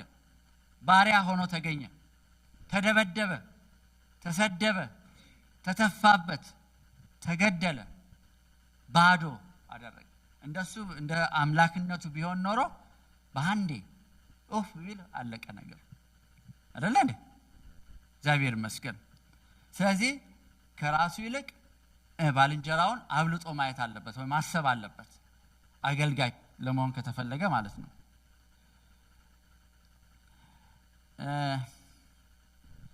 ሶስተኛው የተሰጠህን ነገር ባለአደራ ነህ እንጂ ዋና አይደለህም። አሁን ህይወት ተሰጥቶናል አይደል? እያንዳንዳችን ህይወት አግኝተናል አላገኘንም? በክርስቶስ የተሰጠን ህይወት አግኝተናል። እቺ ህይወት ግን ባደራ ነው የተሰጠህ አይደል? እያንዳንዳችን እቺ ህይወት አደራ ተሰጥቶናል።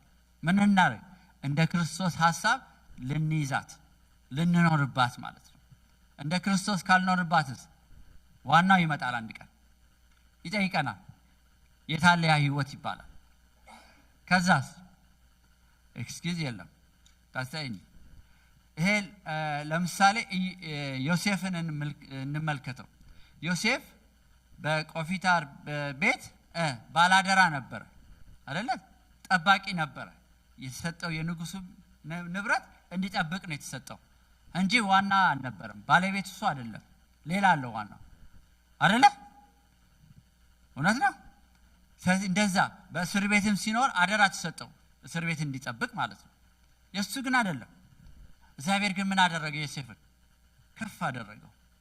የግብፅ ፕራይም ሚኒስትር እንዲሆን አደረገው። በትንሹ ስለታመነ ማለት ነው አይደለ? ሌላው ሉቃስ 16 ስናጠና የነበረው አንድ አገልጋይ ነበረ። ሀብታም ሰው ባላደራ ሰጠው ንብረቱን። ያ ንብረት ግን በተነው። ከዛ በኋላስ ምን አደረጉ? ሰዎች ሄደው ነገሩበት፣ ከሰሱት። በሀገራችን ነው ወረኛ ነው አለ ምንለው እንደዚህ አይነት ሰው አይደለ? አቃጣሪ እንላለን አይደል? ይሄ ግን ሄዶ ለዋናው ነገር ንብረትን እያጠፋ ነው አሉ። ዋናው ባለቤት መጣ፣ ሰማው እንደዚህ ንብረትን እያበላሽ እያጠፋ ነውና አምጣ አለው ማለት ነው። ይሄ ሰው እንደ ባለቤትነት ሆኖ ነው ያደረገው፣ ንብረቱን በተነ። አሁን ወደኛ እናምጣው እስቲ። የተሰጠን ህይወት የተሰጠን ነገር አለ፣ ባላደራ ሆኖ የተሰጠን ነገር አለ። እንዴት ነው የምንይዘው ያለ ነው?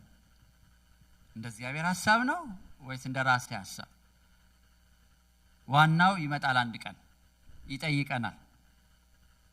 ስንጠይቅ ደግሞ መልስ መስጠት የግድ ነው። ጸጥ ማለት የለም። መጽሐፍ ቅዱስ ላይ አንዱ ጸጥ አለ ይላል። ከዛ በኋላ አወጣና ወደ ጭኔ ጣለው። እንደዛ እግዚአብሔር ከዚህ ይሰውረን። ስለዚህ ከእግዚአብሔር አደራ የተቀበልነው ነገር ብዙ አለ። አንደኛ ህይወታችን ነው። ሁለተኛ ጊዜያችን ነው።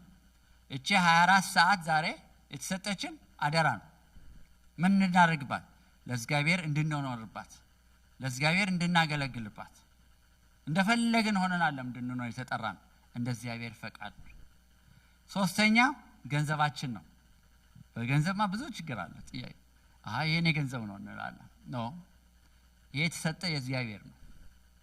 አደራ ማለት እንድታስተዳድረው ነው እንጂ ዋና አይደለም አይደለ? ስለዚህ ያ የተሰጠ ገንዘብ ለእግዚአብሔር ተጠቀመበት። ለእግዚአብሔር ክብር አድርገው። ዝም ብላ አትዝራው አይደለ እንዴ? አራተኛ ልጆቻችን ባደራ ነው የተሰጡን እንድናሳድጋቸው እንጂ የኛ አይደሉም፣ የእግዚአብሔር ናቸው አይደለ እንዴ? በእግዚአብሔር አሳድጓቸው ነው የተጻፈው አይደለ? የእግዚአብሔር ቃል በእግዚአብሔር ካላሳደግናቸው አንድ ቀን እንጠየቃለን አይደለ? ሌላ ብዙ ነገር እግዚአብሔር በቃ ዕውቀታችን ይሁን ዘመዶቻችን ይሁን ሁሉ የተሰጠን ባደራ ነው። በእንግሊዝኛ ስቱዋርድሺፕ ይሉታል። ማለት በቃ አደራ ጠባቂዎች እንድንሆን የተሰጠን። ስለዚህ ስናገለግል እንደ አደራ እንደተሰጠን አድርገን እንደ ራሳችን ሳይሆን እንደ አደራ ዋና እንዳለው እያሰብን አንድ ቀን እንደሚመጣ እያሰብን ነው። አራተኛ የሌሎችን ስራ ወይ አገልግሎት ይልቅ የራስን አገልግሎት ያስባል። ምን ማለት ነው?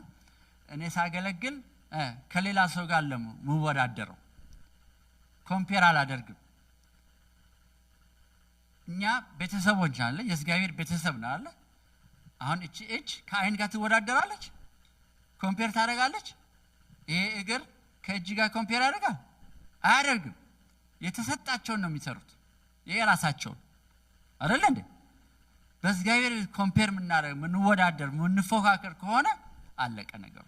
ከእግዚአብሔር ጋር አይደለም። ይሄ ቤተክርስቲያን እንደዚህ ያ ቤተክርስቲያን እንደዛ ኖ፣ እንደዛ የሚባል የለም። ወንድሞችና እህቶች ነን፣ የእግዚአብሔር መንግስት ነን አይደለ እንዴ? ይሄን መረዳት መቻላል። ይሄን እያሰብን ኮምፔር አናድርግ። ገላትያ 5:26 ላይ ተጽፏል። ስለዚህ እርስ በራሳችን እየተጎነታተልንና እየተናናቅን በከንቱ ውዳሴ አንመካ ይላል። በቃ አንናናቅ፣ እንከባበር። ወንድሜ ነው፣ እህቴ ነች፣ የእግዚአብሔር መንግስት ወራ ቤተሰቦች ነን አይደለ እንዴ? ሰው ሊሳሳት ይችላል፣ ግን እንደ እግዚአብሔር እስቲ በስጋ ወንድማችሁ እህታችሁ ቤተሰቦቻችሁ ሲሳሳቱ ምን እንደምታደርጉት ታስወጡታላችሁ? አትንቁትም። ልትመክሩት ነው የምትፈልጉት፣ ልታስተካክሉት ነው የምትሞክሩት።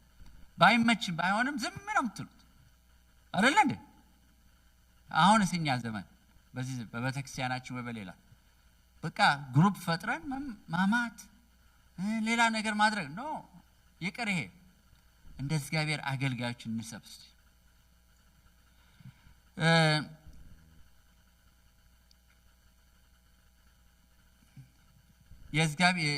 ለምሳሌ ማርያም መግደላዊት ሽቶ አምጥታ ለኢየሱስ ስታፈስለት ደቀ መዛሙርት ተቿት አይደለ እንዴ? እቺስ እንዴት አረ ይሄን ገንዘብ ይሄ ሽቶስ ለድሃ ተሸጦ ቢደረግ ለምን እንደዚህ ታደርጋለች ነው ያሏት። ክሪቲሳይዝ አደረጓት። ማን ነው ክሪቲሳይዝ ሊያደርግ የተጠራው? ክርስቶስ ብቻ ነው አይደለ እንዴ? ስለዚህ እኛ ለእያንዳንዱ ክርስቲያን ልናደርግ አልተጠራንም። ልንደግፍ ካልሆነ በስተቀር ልንረዳ ካልሆነ በስተቀር ልንጸልይለት ካልሆነ በስተቀር ምን ይላል? ዕብራውያን 13:3 ላይ ነገር ግን ከእናንተ ማንም በኃጢአት መታለል እልህኛ እንዳይሆን ዛሬ ተብሎ ሲጠራ ሳለ በእያንዳንዱ ቀን እርስ በራሳችሁ ተመካከሩ ይላል። መመካከር በቃ ኤዲፋይ ዋን አናዘር፣ አንዱን ለአንዱ ያንጸው ይላል አይደለ? ማነጽ በጣም ጠቅማለች አለ። በተለይ አንዳንድ ሰው ዲፕረስ ከሆነ ጠላት በተለያየ መንገድ አታክ ሲያደርገው የኔ ወይ የኛ የእያንዳንዳችን ድጋፍ ያሱ ያስፈልገዋል። ስለዚህ ምንድን ነው መደገፍ አይደለ እንዴ? እግዚአብሔር ይመስገን ይሄን እግዚአብሔር እንድናደርግ ይርዳን። ሌላው አንደኛ ተሰሎንቄ ምዕራፍ 5:11 ላይ ስለዚህ በእርግጥ አሁን እንደምታደርጉት እርስ በራሳችሁ ተጽናኑ፣ አንዱን ሌላውን ያንጽ ይላል። እግዚአብሔር ይመስገን መተናነጽ የግድ ነው። እግዚአብሔር ዋጋ ይሰጣል፣ ይከፍላል። የምታደርገው ነገር ሁሉ በእግዚአብሔር ዘንድ ዋጋ ያለው ነው። አይረሳም። ኢየሱስ ምን አለ? በስሜ በነቢያት ስም ውሃ ብርጭቆ የሚሰጥ እኮ እግዚአብሔር ምን ይሰጥ ዋጋ ይሰጠዋል። ለክርስቶስስ የምናደርገው ነገር ምን ያህል ነው ጌታ የማያስበው? አብዝቶ ያደርገዋል። ኧረ እግዚአብሔር ይመስገን። ሌላው ስናገለግል ክርስቶስን እያሰብን ነው የምናገለግለው። ሰውን አይደለም፣ ቤተክርስቲያንን አይደለም፣ ክርስቶስን እያሰብን። ይሄ ከሆነ በቃ ቀላል ነው፣ ምንም ችግር የለውም። ይሄ በሙሉ አሁን በዚህ ቅድም እንዳልኩት ችግሩ መከራው ይቀራል ክርስቶስ ብቻ ስለሆነ። ስለዚህ ይሄ ደግሞ ምንድነው? የክርስቶስ ፍቅር ስለሚገደው ነው። ያ ሰው እንደዛ ክርስቶስ እያየ የሚያገለግለው በቃ ክርስቶስን ለማገልገል። ጳውሎስ እንደዛ ነው የነበረው። የኋላዬን እየረሳው ወደፊት እሳባለሁ። ምን እያለ? ወደ ትንሣኤ ክርስቶስ ለመድረስ ነው ምሮጠዋል። ጳውሎስ እንደዛ ካለ እግዚአብሔር ይርዳንኛ ነው። በቃ ክርስቶስን ለማግኘት ነው የሚጥረው። ለምን? ፍቅሩ ስለገደደው ነው አይደለ እንዴ? አይኑ ስለተከፈተለት ነው። እግዚአብሔር ይመስገን። ሌላው መግደላዊት ማርያም ወይ ማርያም መግደላዊት ነች። እሷ ከስንት መከራ አስወጥቷት በቃ እንትና ሽቶ አፈሰሰች። ከሞተ በኋላ ሄዳ እሷ መጀመሪያ ነው እሷ ሄደችው አይደለ እንዴ? መቃብሩ ላይ ኢቭን ሴት ነች እኮ በዛ ዘመን በአይሁድ ሴት ለምስክር አይበቃም። መጀመሪያ ያየችው ግን ሴቷ ነች፣ ማርያም ነች። ምን ስለሆነ? ፍቅሯ ስለገደዳት ነው። እኔ ሬሳውን ለወስደው ነው። ወዴት ልትወስደው ነው ተሳስቡት? ሬሳ ቢሰጣት ብታገኘው የት ነው የምትወስደው? አይደለም፣ ግን ፍቅሯን ለመግለጥ ነው። በቃ ሽቶ ልትቀባው ነው። እግዚአብሔር ይመስገን። ፍቅሩ የእግዚአብሔር ፍቅር ይገደናል ወይ? በዚህ ሰዓት ልባችን ይነዳል ወይ የእግዚአብሔር ፍቅር? ስለዚህ ስናገለግል ክርስቶስን እያየን የእምነታችን ጀማሪና ፈጻሚ እያየን እሱ መከተል ብቻ። እሱ ከተስተካከለ ሌላው ቀላል ነው፣ ይስተካከላል። ስለዚህ ፎከስ ኦን ጂሰስ ይላል በእንግሊዝኛ ማለት ነው።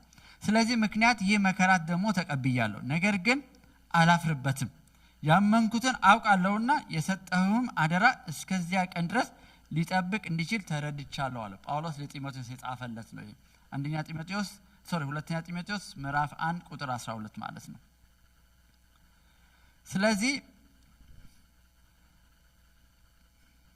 እግዚአብሔር እኛ አገልጋዮች ብለን ከጠራን፣ ካህናቶች ብሎ ከጠራን፣ ይሄ ስናደርግ እያሰብን ማለት ባሪያ ሆነን ራሳችንን ሳይሆን ወንድሜ ይበልጣል በማለት ከሌላ ጋር ሳንወዳደር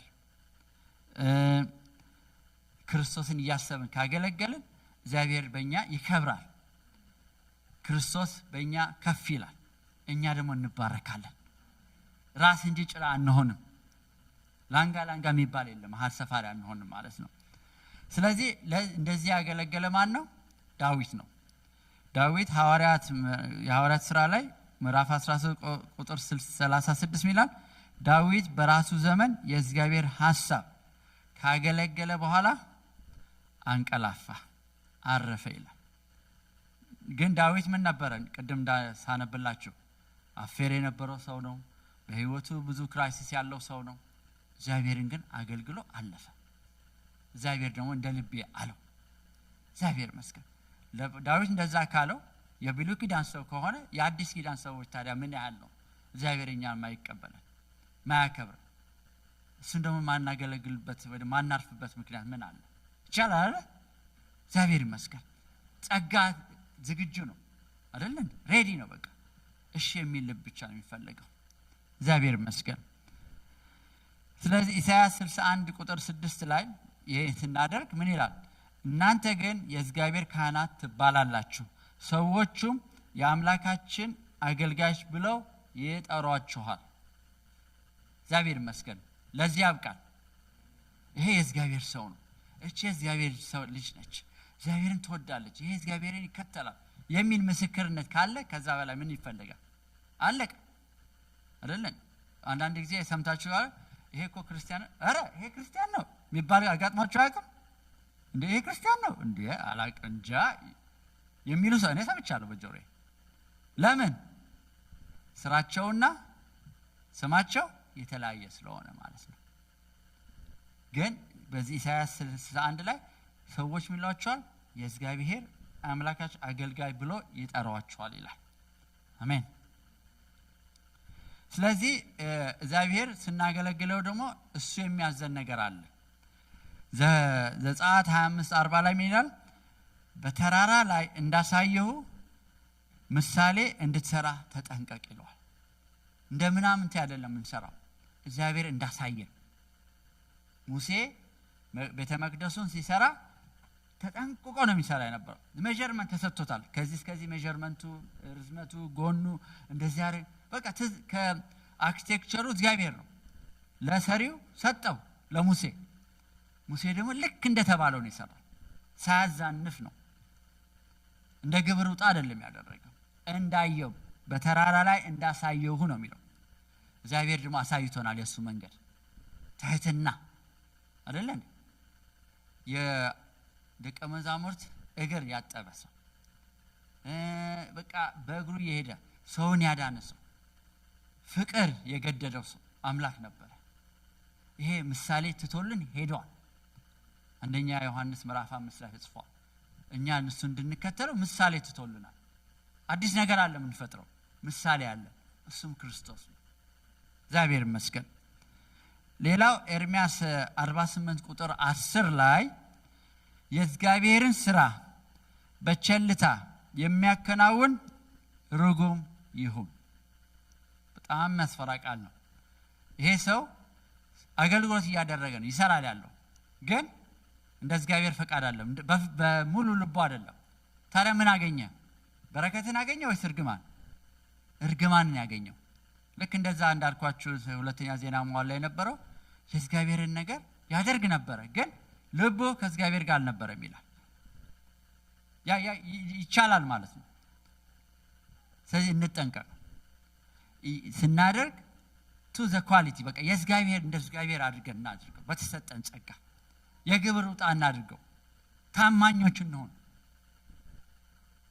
አይደለን? አንዳንድ ጊዜ ቻሌንጅ የምንሆንበት ነገር አለ። ጸሎት አለ ሲባል ሰው የሚመጣ የለም አይደለን? ፕሮግራሙ 10:30 ነው ይጀምራል ሲባል 11:30 የሚመጣ ሰው አለ አይደለን? ከአንድ ሰዓት በኋላ ታማኝ መሆን የሚባለው እዚህ ላይ ነው። እንደ እግዚአብሔር ለሰው አይደለም የምናደርገው ወገኖቼ፣ ለእግዚአብሔር ነው። አንድ ሰው ይሁን በቂ ነው ለእግዚአብሔር። ሰው የለም አንድ ሰው ይበቃል አይደለ? ለእግዚአብሔር በአንድ ሰው እግዚአብሔር ብዙ ነገር ያደርጋል። እግዚአብሔር ይመስገን። ሌላው አንደኛ ቆሮንቶስ ምዕራፍ 3 ከ9 እስከ 15 ምን ይላል? የእግዚአብሔር ሕንጻ ናችሁ፣ ከእሱ ጋር አብረን የምንሰራ ነን። የእግዚአብሔር ጸጋ እንደተሰጠኝ መጠን እንደ ብልሃተኛ የሐናጺ አለቃ መሰረት መሰረትኩ። ሌላው በላዩ ያንጽ፣ እያንዳንዱ ግን በእሱ ላይ እንዴት እንዲያንጽ ይጠንቀቅ ይላል። አሁን እነዚህ ሶስቱን ያነበብኳቸው ጥቅስ ይጠንቀቅ፣ ተጠንቀቅ ነው የሚለው። ስናገለግል በጥንቃቄ ነው፣ እንደ ግብር ውጣ አይደለም። ምክንያቱ ሰጪው እግዚአብሔር ነው፣ ዋናው እግዚአብሔር ነው።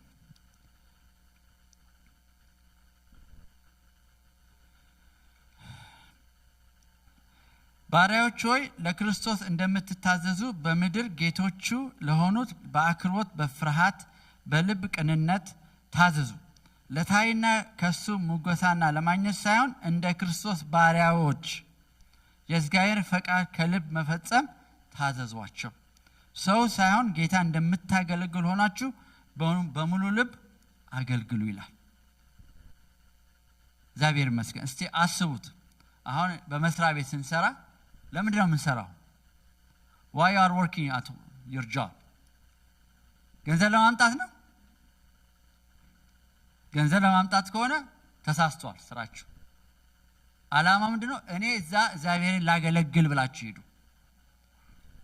ብዙ ነገር የምናገለግልበት መንገድ አለ። ብዙ የተጨነቁ አሉ፣ ብዙ የተቸገሩ አሉ፣ በጨለማ የሚኖሩ አሉ። እኔ አምባሳደር ነኝ እዛ። የማን? የኢየሱስ ክርስቶስ አይደለም? ስራ ዓለም ስንሰራ ሁሉ በቃ እንዳለፈው ሳምንት እንዳልኳችሁ አገልግሎት ፓርት ታይም አይደለም። አገልግሎት ፉል ታይም ነው። ህይወታችን ፉል ታይም ከሆነ ክርስቶስ በእኛ ላይ ከነገሰ ጊዜ አይወስነውም፣ ቦታ አይዞም። ስለዚህ ስንሰራ ስናገለግል ክርስቶስን ለማገልገል ነው። ገንዘብ ለማምጣት አይደለም መሄደው ብዬ ካሰብኩኝ ክርስቶስን ማገልገል ካልኩኝ እዛ በትህትና አገለግላለሁ። የእግዚአብሔር ነገር ይገለጣል። እግዚአብሔር ደግሞ ያከብረኛል። አስቡ፣ ዳንኤል የት ነው የሚሰራ የነበረው? በመስሪያ ቤት በመንግስት ቤት ነው ለሚሰራ የነበረው። ግን ጸሎት አላቋረጠም። ሰዎችን ቢከሱትም አንበሳ ጉድጓድ ቢጣልም ምን ሆነ? ወጣ አይደለ እንዴ? ከነበረው ስልጣን ከፍ ብሎ ተሾመ አይደለ እንዴ? እግዚአብሔር ይሰጣል ሞገስ። እኔ እቸገርበታለሁ በዚህ ጉዳይ አንዳንዴ ማለት ቻሌንጅ ስለመሆን ነው ይሄን። ስለዚህ ስናገለግል ጌታ እንዳለ እዛ ለጌታ ብለን እናገልግል። አምባሳደር ሆነ። ስለዚህ ይሄ ነው የእግዚአብሔር አገልጋዮች ለመሆን ሰው ሲያገለግል ማሰብ ያለበት። አገልግሎት ደግሞ ክቡር ነው። ለምን? ጌታ ክቡር ስለሆነ፣ ሰጪ ክቡር ስለሆነ አይደለ እንዴ? ስለዚህ በዛ መሰረት ከመጣን ካገለገልን እግዚአብሔር በእኛ በጣም ደስ ይለዋል፣ ይከብራል። እኛ ደግሞ እንባረካለን። እግዚአብሔር ይባረክ። ስለዚህ እንደ ቤተክርስቲያን የማያገለግል ሰው ካለ አደራ በዚህ ትምህርት ያለፈው ሳምንትም ዛሬ ጸልዩ። የኔ አገልግሎት ምንድነው? የት ነው ማገለግለው? ስጦታዬ ምንድነው ብለን እንጠይቀው። እግዚአብሔር ሰጪው እግዚአብሔር ነው አይደል እንዴ? ይቻላል። ለአገልግሎት ደግሞ ክራይቴሪያ የለውም ማለት ክራይቴሪያ የለውም ማለት አንተ ለማገልገል ብቻ እሺ በል፣ ጌታ ያሳያል። ደካሞችን ደርዝሬላቸዋለሁ አለ ጌታ የተጠቀመባቸው እነዚህ ሰዎች ጌታ ያንዳንዳቸው አቃቂር ቢያወጣላቸው ኖሮ አገልጋይ ባልተባሉ አይደለ እንዴ? እነዚህ በሙሉ የጠቀስኩላችሁ ቅድም ልክ እኛም እንደነሱ ነን። ድካም አለ። ግን ምንድነው የምናደርገው ታዲያ? የእጃችን አንስተን ወደ ጌታ እኔ ላገለግል እፈልጋለሁ፣ ጥማት አለኝ፣ ፍቅር ገዶኛል ማለት የኔና እናንተ ድርሻ ይሆናል። እንደዛ ካልን ደግሞ እግዚአብሔር ያዘጋጀን በቃ ያመጣልናል። ስለዚህ በሰማይ ደግሞ ትልቅ ሽልማት ይጠብቃናል። አይን ያላየችው ጆሮ ያልሰማችው በልብ ያልታሰበ ነገር ተዘጋጅቶልናል። እግዚአብሔር ይባረክ። አንዳንድ ጊዜ እንደ ጆክ እዚህ የምንለው ነገር አለ። ፓስተርና ወይዘሪት ይፎካከራሉ። ዛሬ እኮ በቤትሽ እኮ በዛ ትልቅ ቤት ሰርተሻል ይላታል። እሷ ደግሞ አይ ከኔ ጎረቤት አትሆንም ትለዋለች። ምን ለማለት ስንሰራ እዚህ በዛ ትልቅ ቤት ሽልማት አለ። ምናልባት የዳይመንድ ቤት ሊሆን ይችላል፣ የወርቅ ቤት ሊሆን ይችላል፣ አናቅም። አይን አላየችውማ። ሪግሬት እንዳናደርግ ወገኖች፣ እዛ ሽልማቱ በጣም የሚያስገርም ነው።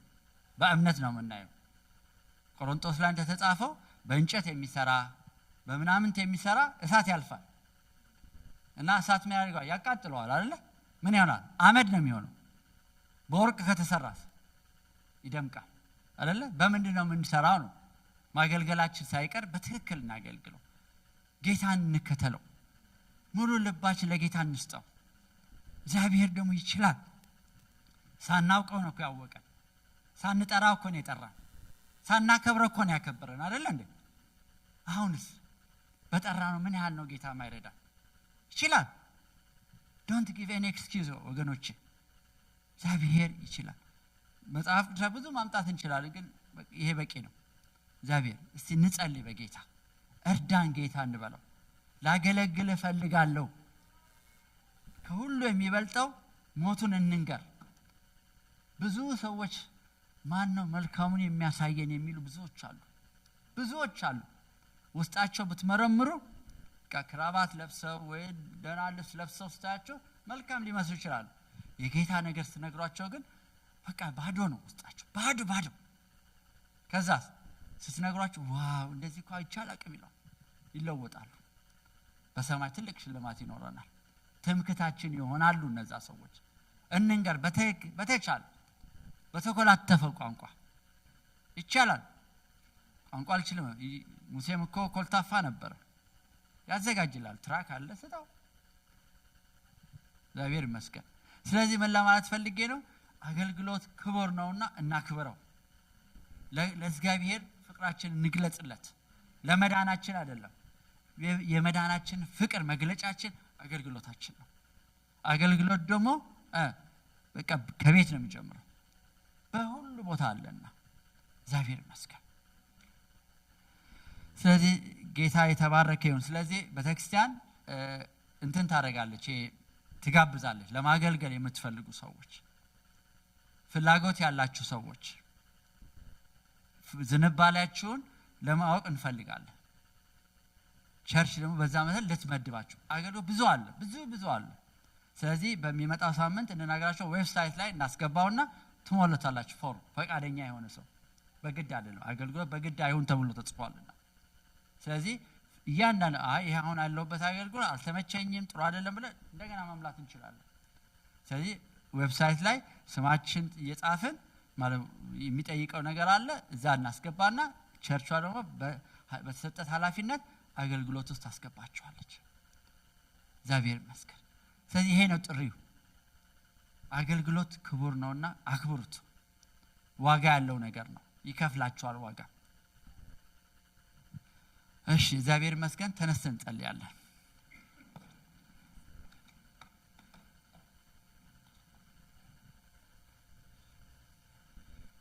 እስቲ እግዚአብሔርን እንጠይቀው። በእውነት አምላካችን እርዳን፣ የኔ ነገር አንተ ታውቃለህ፣ ደግፈን፣ አንተን ላገለግል እወዳለሁ እንበለው በዚህ ሰዓት።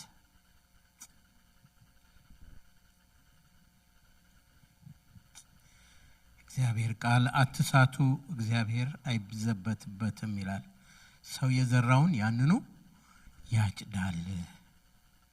ስለዚህ በስጋ የተዘራ ስጋ መበስበስ ያጭዳል። በመንፈስ የተዘራ ደግሞ የዘላለምን ሕይወት ያጭዳል። ክብር ሁሉ ለእግዚአብሔር ይሁን። ምንኛ ማደግ ነው በስራችን። አሁን ጌታ ላገለግል ነው የሚሄደው ብለን ስራችን የምንሄድ ስንቶቻችን ነን? ያ ከሆነ ጠቅላላ አቲቲዩዳችን እንኳን ይቀየራል፣ ለደሞዝ ካልሆነ። ግን ብዙዎቻችን እንደዛ ነው የምናደርገውና እግዚአብሔር ወደዛ እውነት ያምጣን። ጌታን አገለግለዋለሁ የሚል ክብር ለእግዚአብሔር ይሁን። እግዚአብሔር ሆይ እናመሰግናለን። እንዳገለግልህ እርዳኝ፣ መንግስትህን እንዳሰፋ እርዳኝ። ወደ አንተ በመጣሁ ጊዜ ታማኝ ባሪያ ተብዬ እንድጠራ እርዳኝ። እግዚአብሔር ሆይ ህዝብህን እርዳ፣ አግዘን። አንድ ነገር እናውቃለን ጌታ ሆይ፣ እንወድሃለን። ከድካማችን በስተቀር እንወድሃለን። ጌታ ኢየሱስ ሆይ እንወድሃለን። አንተ ግን እርዳን። ፈቃደኞች ነን ልናገለግልህ፣ ክብርህን ልንናገር ፈቃደኞች ነን። በቤትህ ጌታ ኢየሱስ ሆይ በረከት ልንሆን ፈቃደኞች ነን። ጸጋህን ታበዛልን ዘንድ በኢየሱስ ስም እንጸልያለን። በነገር ሁሉ እናከብርሃለን። እግዚአብሔር ሆይ ስለተናገርከን ስላስተማርከን ስምህ ይባረክ። ይሄ ቃል በህይወታችን ፍሬ ያፍራ። ስለ ሁሉም ከፍ በል ጌታ ሆይ። ወንድማችንንም ባርከው። አሁንም አብዝተህ እግዚአብሔር ሆይ የሚያስተምረውን ቃል ስጠው። ጸጋህን አብዛለት። ስለ ኤፍሬም ስምህ ይባረክ ጌታ ሆይ። ስላገለገሉን ጌታ ሆይ ስለ ሄሊና ስለ አይነቱ ስምህ ይባረክ። እግዚአብሔር የዘላለም አምላክ ሆይ ባርካቸው። እግዚአብሔር ሆይ መንፈስ ከነሱ ጋር ይሁን። እግዚአብሔር ሆይ በሳውንዱም ላይ አብሪሽ ስለሚያገለግለን ስምህ ይባረክ። እግዚአብሔር የዘላለም አምላካችን ሆይ እንዲሁም ደግሞ በዩቲዩብ እግዚአብሔር ሆይ የቀዱ የሚያገለግሉን እነ ቶማስን እነ እግዚአብሔር የዘላለም አምላክ ሆይ እነ ሙሌን ባርካቸው። በሁሉ ነገር በጸሎት የሚያገለግሉንን ባርካቸው።